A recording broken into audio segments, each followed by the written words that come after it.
Okay. So today we are going to start stereochemistry, the fourth unit.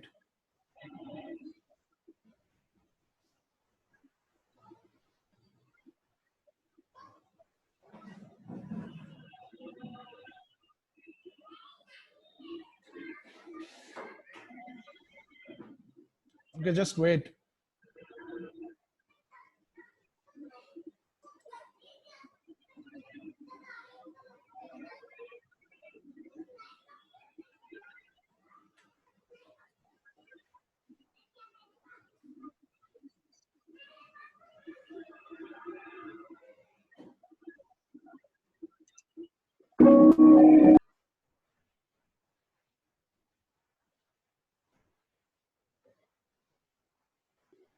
Hello?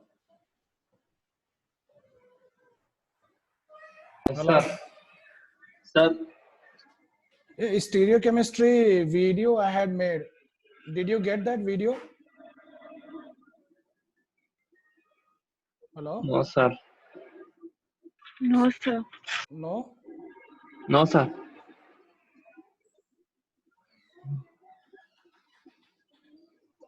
Okay. What I'll do today, we'll discuss what is stereochemistry, okay, and stereoisomers only.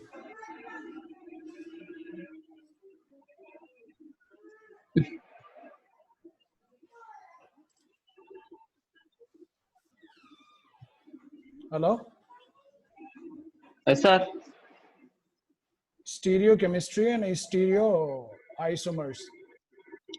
Okay, sir. Okay, sir.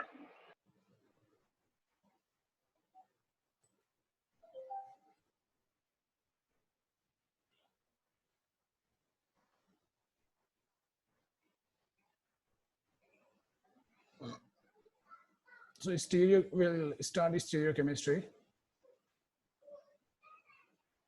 What is first we need to understand what is stereochemistry. Stereochemistry is the branch of chemistry which deals with the three-dimensional arrangement, study of three-dimensional arrangement of molecule in space. Okay, stereochemistry is the study of the three-dimensional arrangement of molecules in space. Okay. In organic chemistry, just slight difference in spatial arrangements can give rise to prominent effects. I mean, it brings out, I mean, different, it gives different properties. We have an example. For example, the isomers of butanoic acid.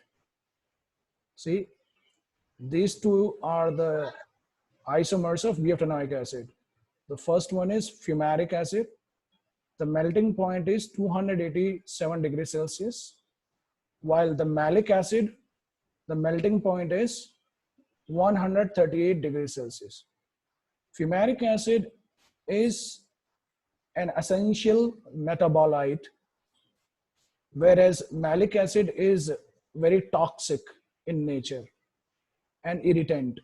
It is very toxic. Why there is a difference? You can see there is a slight difference. In fumaric acid, you see this group, they are trans to each other. This is the fumaric acid, trans isomer, whereas the malic acid is cis isomer. So just a slight difference in a spatial arrangement of the molecule has changed their property. Fumaric acid is essential metabolite, while malic acid is toxic in nature, just because of the spatial arrangement of molecules. The cis isomer, malic acid, is toxic, whereas the trans isomer, fumaric acid, is an essential metabolite for plants and animals. Okay. Now we'll discuss what is chirality. Okay. The meaning of chirality is handedness. Chirality is handedness. every object has a mirror image. Whatever object you take, it will have one mirror image. Every object has a mirror image. But if a molecule's mirror image is different from the molecule, but if a molecule's mirror image is different from the molecule, it is said to be a chiral molecule. What is a chiral molecule? If you take an object, if its mirror image is different than the initial object, then it will be a chiral molecule. Chiral molecules, they do not have identical mirror images. What are chiral objects? Our hand. Our hand is a chiral object. If we see the mirror image of our hand, it is not superimposable on its mirror image. It is not superimposable on its mirror image. So our hand is a chiral object. Our feet, gloves, screws, cork screws, these are all chiral objects. Now, achiral objects. Achiral objects are those objects which have mirror images that are identical to the initial object. Achiral objects have mirror images that are identical to the object. See, this chair is achiral, similar image.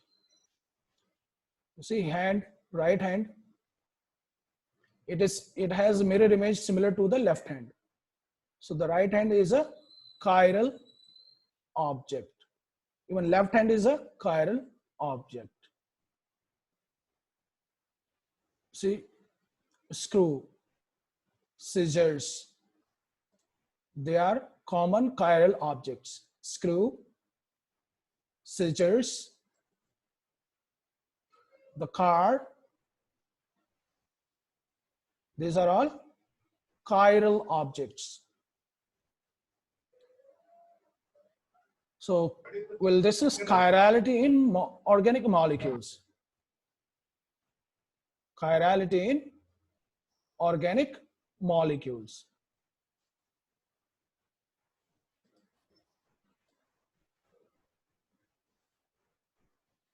If a mirror image of a molecule, listen carefully, if a mirror image of a molecule can be placed on top of the original, you see, if a mirror image of a molecule can be placed on top of the original and the three-dimensional arrangement of every atom is the same, then the two molecules are superimposable and the molecule is achiral. And the molecule is achiral. Okay. If a molecule has a non-superimposable mirror image, it is a chiral molecule. This molecule, this object is chiral object because the mirror image of this object, it is not superimposable on the mirror, on its mirror image. That is why it is chiral object. Understood? We'll take some examples of chiral molecules and achiral molecules. Okay. You see, we'll consider stereoisomers of 1,2-dichlorocyclopentane. 1,2-dichlorocyclopentane. We have taken cis isomers. Cis 1,2-dichlorocyclopentane. You see the mirror image of this one and this one. Mirror image of this molecule and this molecule. It is very same. If we keep this molecule on this, it is superimposable. The molecule is superimposable on its mirror image. The molecule cis 1,2-dichlorocyclopentane is superimposable on its mirror image. That is why this molecule cis 1,2-dichlorocyclopentane is a achiral molecule. Because it is superimposable on its mirror image. Now we'll take another molecule, trans 1,2-dichlorocyclopentane. This one is trans. This molecule is trans. You see the mirror image of this trans molecule, mirror image. Okay. Trans 1,2-dichlorocyclopentane. This molecule is not superimposable on its mirror image. Trans 1,2-dichlorocyclopentane is not superimposable on its mirror image.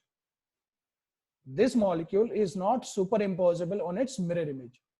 So this molecule, trans 1,2-dichlorocyclopentane, is known as a chiral molecule.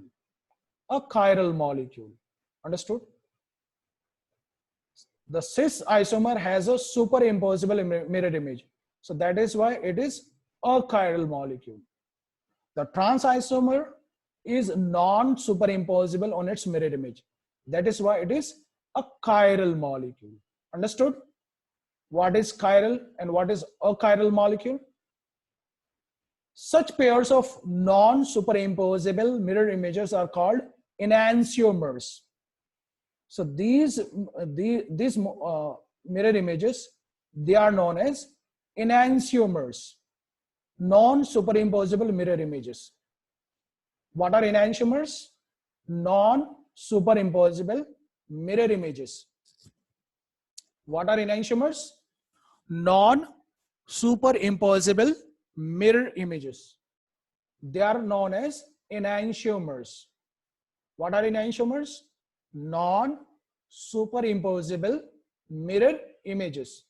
So in this case, trans 1,2-dichlorocyclopentane and its mirror image is a pair of non-superimposable mirror images, and they are known as enantiomers. They are known as enantiomers. They are known as enantiomers. Every chiral compound has enantiomers. So all chiral compounds have enantiomers, but achiral compounds do not have enantiomers. Achiral compounds, they do not have enantiomers. So what we have understood, the enantiomers are pair of mirror images which are non-superimposable. Enantiomers are a pair of mirror images which are non-superimposable. Understood?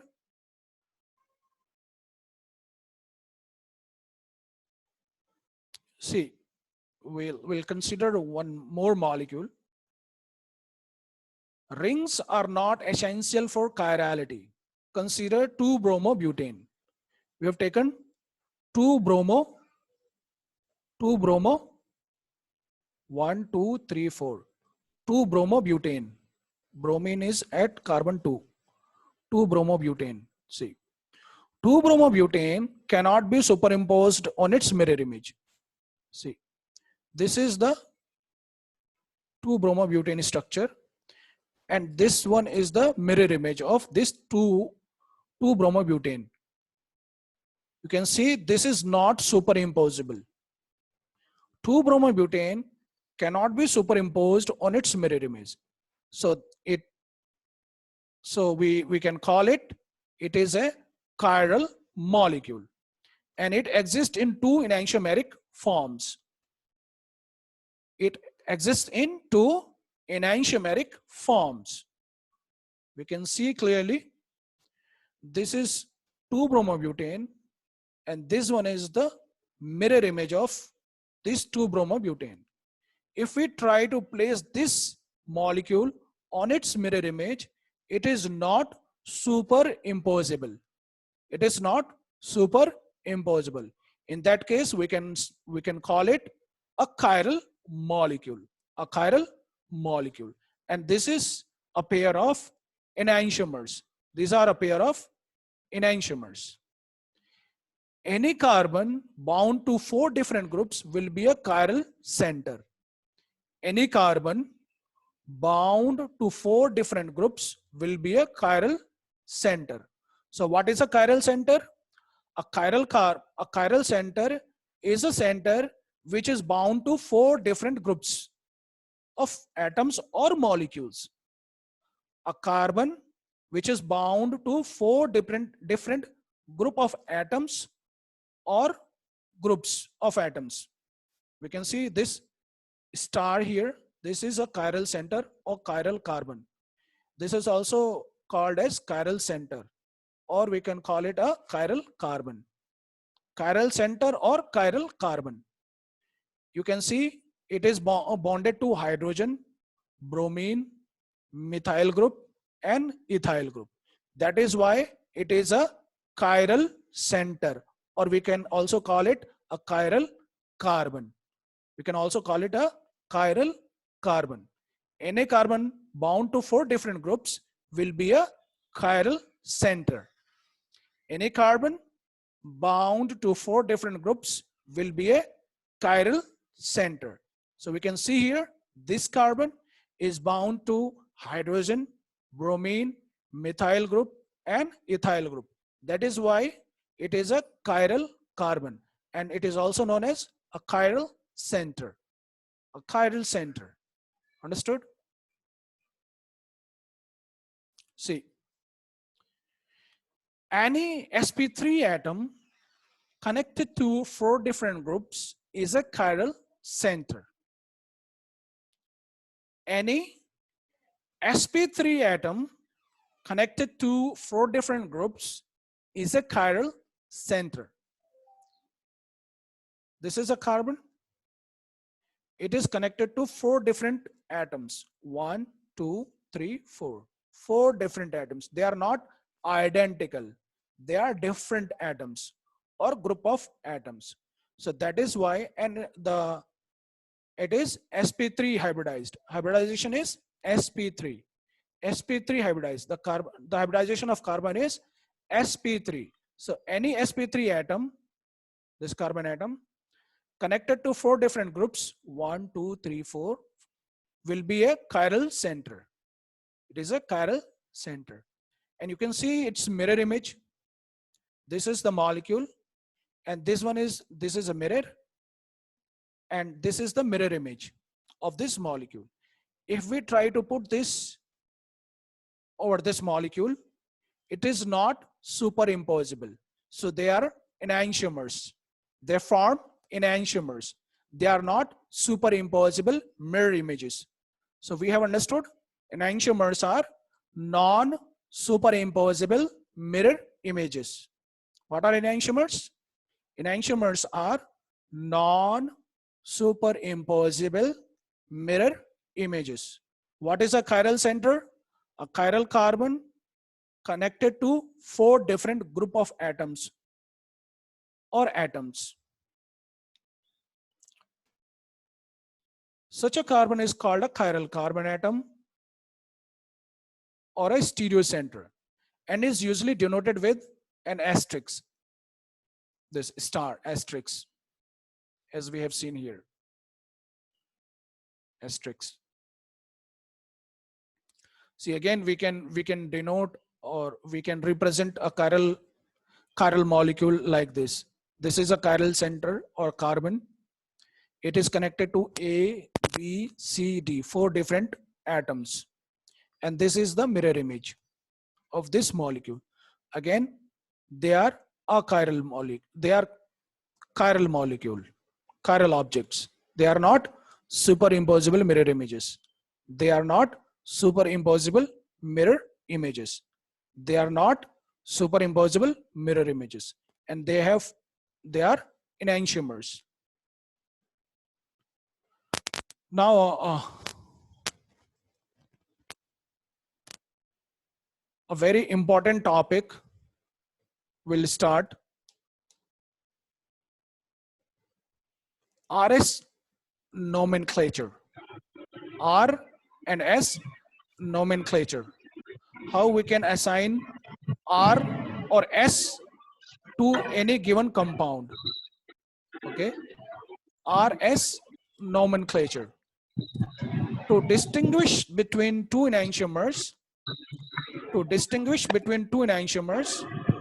one is called the S enantiomer, the other the R enantiomer.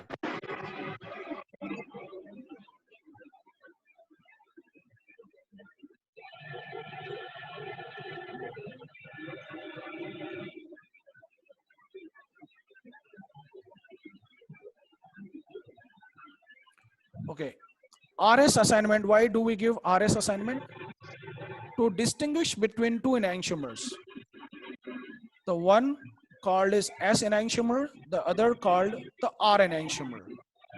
The RS assignments are designated via the Kahn-Ingold-Prelog convention. These were three scientists who gave this convention. The RS assignments are designated via the Kahn-Ingold-Prelog convention. Hello? Hello? Hello? Hello, sir. Am I audible to you? Yes, sir. Okay. So we'll start RS nomenclature. Okay. Each chiral center is designated either R or S. In RS nomenclature, each chiral center is designated either R or S. There are two steps to assigning R or S to an enantiomer. We have to follow two steps to assign R or S to any given compound. Okay. So there are two steps to assigning R or S to an enantiomer. First step, assignment of priority to the groups bound to the asymmetric carbon. First, we have to give priority to the connected or to the bound atoms.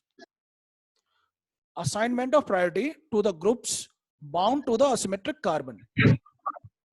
Second step is using the priority to decide whether the compound is R or S. Using the priority, after giving priority, or we can call it ranking from 1 to 4. What is priority? Ranking from 1 to 4. Okay.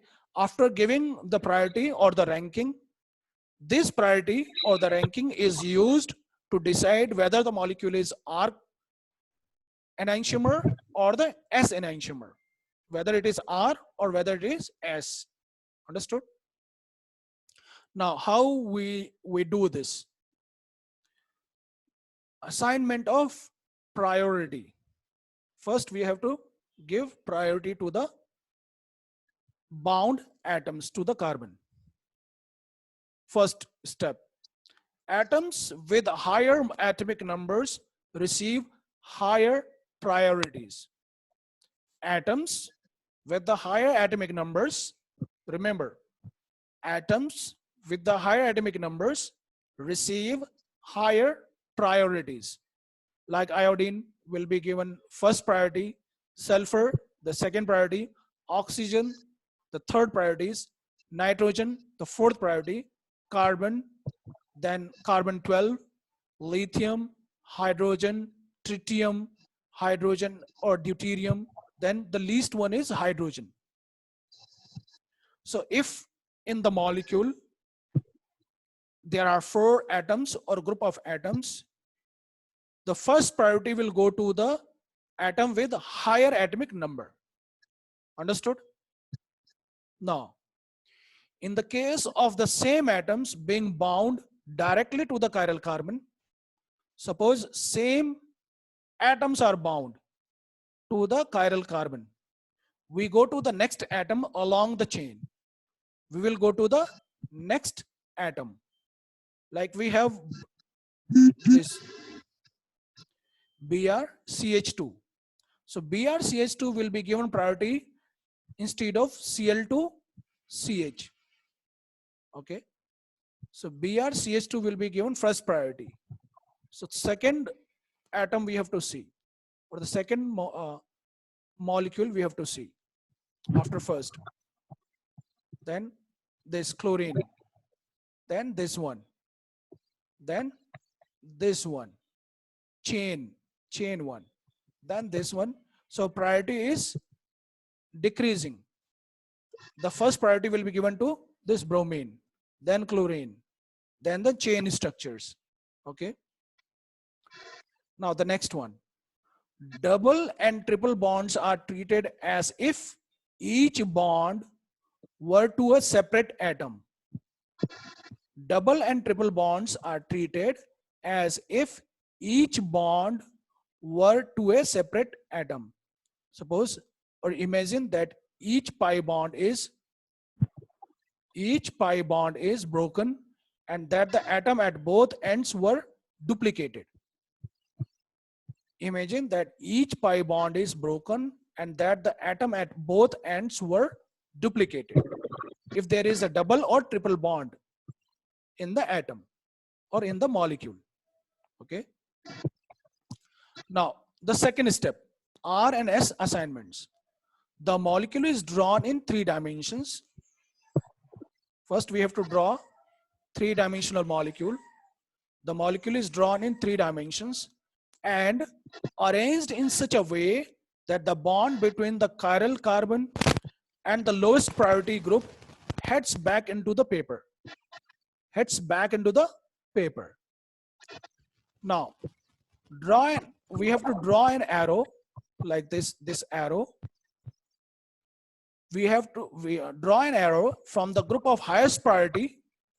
So this 1, 2, 3, 4. So 1 will be the highest priority, 2 will be the second priority, third will be the third priority, lower priority, and fourth will be the least priority. Okay. So what we have to do? We have to draw an arrow from the group of highest priority to the second one, to the third priority group. Okay. 1, 2, 3. If the arrow is clockwise, you see this is clockwise, this one, 1, 2, 3, 1, 2, 3. This is clockwise. If the arrow is clockwise, the chiral carbon is assigned as R. R is rectus. Rectus means right, clockwise. R stands for rectus. Rectus means right or clockwise. Okay. If the arrow is counterclockwise, see 1, 2, 3, 4. From here to here, counterclockwise, anti-clockwise, counterclockwise or anti-clockwise.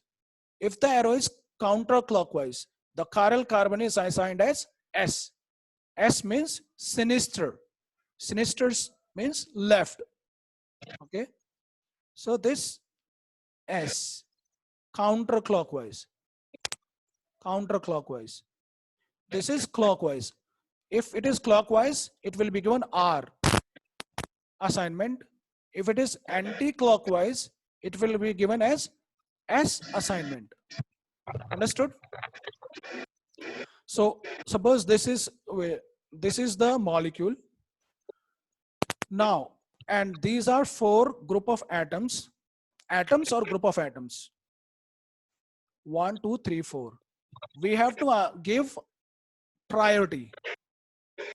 First one, suppose this is first highest priority, then the lower priority, then still lower priority, then this is the least priority atom. Now we have to rotate the molecule in such a manner that the least priority atom comes on horizontal line, not on vertical line, horizontal line, like this one. Okay. Then we have to draw an arrow from highest priority to the second one, and then to the third one. And if it is clockwise, then we have to give R configuration or R assignment like this: 1, 2, 3. This will be given R assignment. Sami Kamita. Hello? And if it is anti-clockwise, it will be given S assignment. So what we have to do in, hello? What happened? Hello? Hello? Hello, sir. What happened? Did you understand what is how to give R and S assignment? RS nomenclature. We'll repeat it again. Hello? Hello? Yes, sir. Lakshmi. Yes, sir. So did you understand what is RS nomenclature? Yes, sir. Or should I repeat it again around 4 o'clock? Hello? No, sir. Understand, sir. No, sir. No? So what we have to do in RS nomenclature? 2 steps we have to follow. First, we have to give priority, assignment of priority to the groups bound to the asymmetric carbon or the chiral carbon. We have to give priority to the bound atoms or group of atoms. 1, 2, 3, 4. Like ranking we give 1, 2, 3, 4. Okay. Then we have to rotate the molecule in such a manner that the least priority atom comes on horizontal line. The vertical line comes on vertical line. Then we have to draw an arrow from highest priority to the lowest priority.